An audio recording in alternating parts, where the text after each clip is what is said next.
நண்பர்களே, காங்கிரஸ் எப்போதும் நம் நாட்டின் பாதுகாப்போடு விளையாடுகின்றது. தற்போது மற்றுமொரு அதிர்ச்சி தகவல் வெளியாகி உள்ளது. உங்களுக்கு அதை சொல்கின்றேன். நம்முடைய நாட்டில்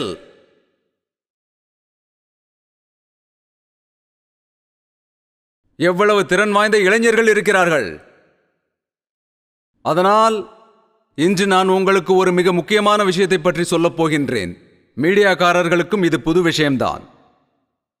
உங்களுக்கு தெரியும், நம் நாடு பிரம்மோஸ் ஏவுகணையை தயாரிக்கின்றது.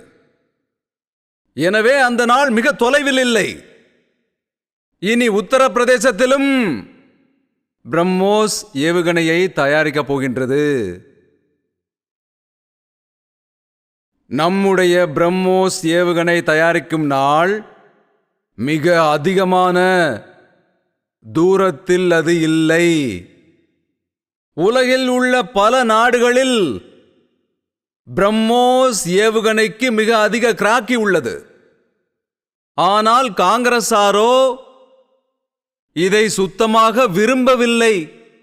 மற்ற நாடுகள் இந்தியாவிலிருந்து பிரம்மோஸ் ஏவுகணையை வாங்க நினைத்த நாடுகள், உலகின் பல நாடுகள். காங்கிரஸ் அரசானது இதற்கு முற்றிலும் தடை போட்டுவிட்டது. உங்களுக்கு அது ஏனென்று தெரியுமா? ஏனென்றால் இந்திய மக்களுக்கு தேவையில்லை பாரதம் தன்னிறைவு பெறுவதையோ ஏற்றுமதி திறனை வளர்த்துக் கொள்வதையோ அவர்கள் விரும்புவதே இல்லை. அதாவது அவர்கள் இந்தியாவிலிருந்து ஏற்றுமதி செய்வதை விரும்பவில்லை.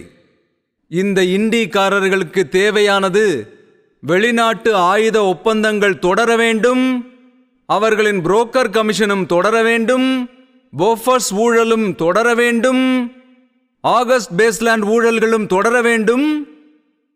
இவையெல்லாம் யாருக்கும் தெரியாமல் அந்த விளையாட்டை காங்கிரஸ் தொடர்ந்து விளையாட விரும்புகின்றது.